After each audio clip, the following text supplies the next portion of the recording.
Hello කොහොමද කට්ටියට අද මේ පොඩි වෙනස් විදිහේ කෑමක් හදන්න යන්නේ මේ අද අපි හදමු පුහුල් දෝසි හරිද කොහොම හරි අපේ ගෙදර මේ හැදුණු පුහුල් වලකින් තමයි මේ ගෙඩිය කඩාගත්තේ නේ පුහුල් හොලා කරෙන් දැනේ හරි එහෙනම් අපි අද පුහුල් දෝසි හදමු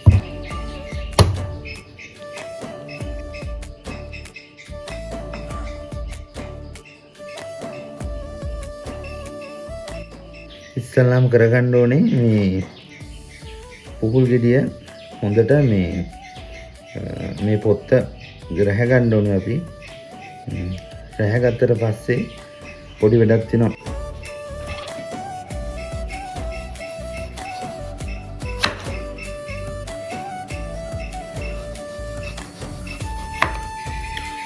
මං ජීවිතේ හදලා නැහැ පුහුල් දෝසි මේ අද පොඩ්ඩක් මගේ රෙසිපි එකට හදන්නේ වැඩේ හරි ගියොත් ගොඩ බලමු මම හිතනවා හරියයි කියලා කණ්ඩත් වැඩි ආස නැහැ නමුත් මේ ළඟදී මම වීඩියෝ එකක් දැකලා මේ සහ මේ අපේ මේ පුහුල් ගෙඩිය දැකලා මට මේ රෙසිපිය හදන්න හිතුණා බලමු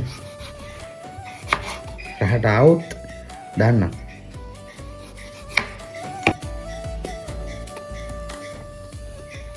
භාගයෙන් හදන්නේ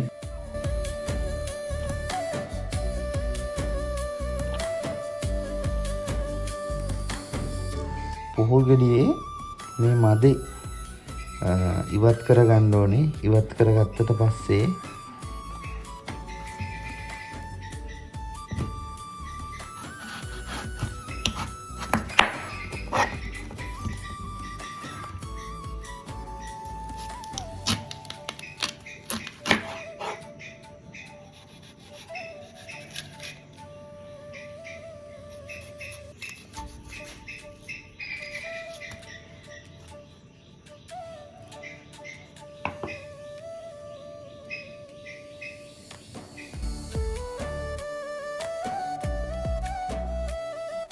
එක්දස් නවසී බර ගණන් වල ගෑරුප්පු දැකලා තියෙනවද මේ හරි දැන් අපි මේ වගේ පොතු රැහැගත්ත ඇට ඉවත් කරගත්ත පුහුල් කෑල්ල පොඩ්ඩක් තම්බ ගන්න ඕනේ තම්බ ගන්න කලින් මේ විදිහට හොඳට එන ගන්න ඕනේ අපි එතකොට මේක ඇතුළේට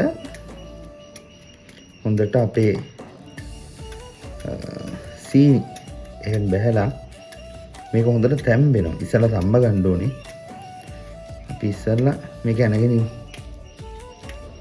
මේ වගේ like this පරිස්සමට වැඩේ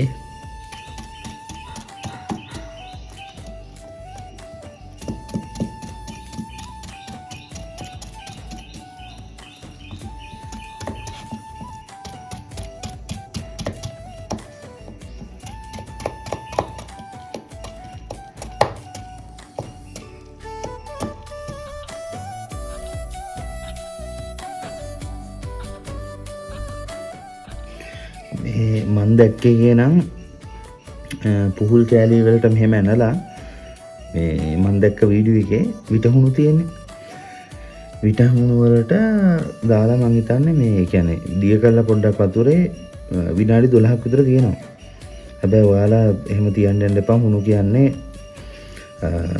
මොකද්ද ඉසදියක් ඒ හින්දා වතුරෙන් හොඳට තම්බ ගත්තා නම් වැඩේ ඉවරයි අර විදිහට නැගත්තට පස්සේ මේ වගේ ලොකු පුහුල් කෑලි මෙන්න වගේ චූටි පුහුල් කෑලි වලට කපා ගන්නවා අවුලන්න අමුයෙන් කෑ හැකි පිපිඤ්ඤා කුලේ වෙන්න දිනේ මොනවා හරි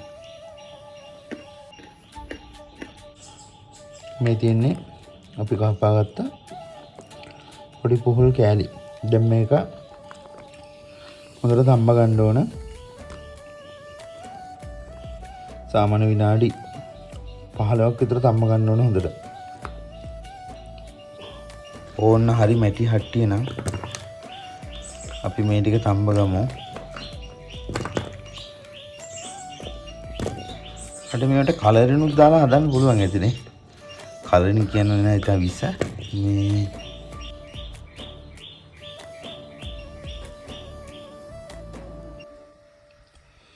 විට හුණු දාන්න නැතුව හදනකොට සෞඛ්‍යහර්ෂිතයි. නමුත් මේවා තම්බ ගන්නකොට පොඩ්ඩක් කැඩිලා යන්න අවදානමක් තියෙනවා. ඉතින් මේ අර විට හුණු දාන්න අර පිටතින් තියෙන පොත්තයි මේ අර පොඩ්ඩක් ශක්තිය පොඩ්ඩක් තියෙන අර ගොරක කෑල්ල වගේ එන්න. නමුත් ඉතින් දෙහි වතුර ටිකක් දෙහි විෂ ටිකක් ලුණු වතුරෙන් පොඩ්ඩක් තම්බ ගන්නකොට ඒ ගතිය නැති වෙනවා කියලා කියනවා. ඉතින් මම මේ ඉස්සල්ලාම හදන්නේ. අපි බලමු සාර්ථක වේද කියලා ක්‍රමී.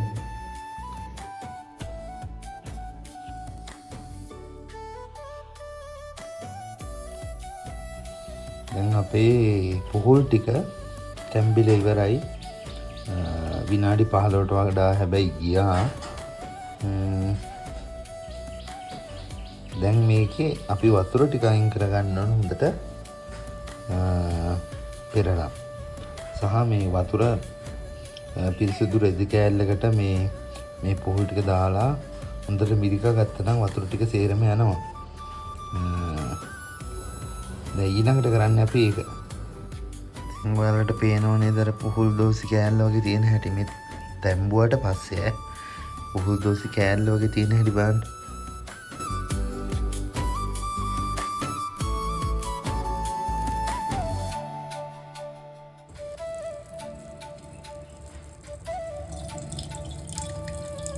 මෙන්න දැන් වතුර ටික මිරිකා ගත්තට පස්සේ පුහුල් කෑලි ටික දැන් අපි සීනි මිශ්‍රණය හදාගෙන ඒකට අපි මේ ටික දාගමු. ඔයාලා වෙනම මේ සීනි ටිකක් මේ මෙහෙම දාගෙන තියාගන්න. කැට ටික තාච්චිට දාලා දියුණාට පස්සේ මේක උන්නු දාගන්න ඕන. කොහොම හරි මඩගින්නේ සීනි ටික කරවෙන්න දෙන්න. සීනි ටික දී වෙන්න දෙන්න මඩගින්නේ. ඊට පස්සේ මේක දී වුණාට පස්සේ අපි හැමතිස්සෙම දාගන්න ඕනේ පුහුල් දෝසි ටික.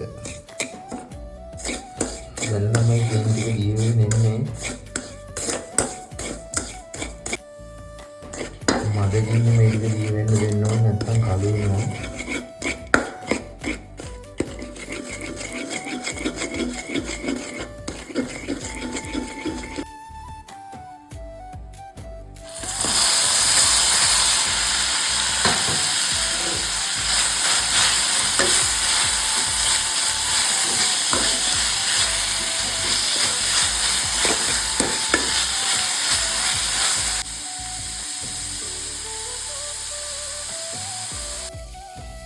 ඊට පස්සේ අපි දාගන්නවා සීනි.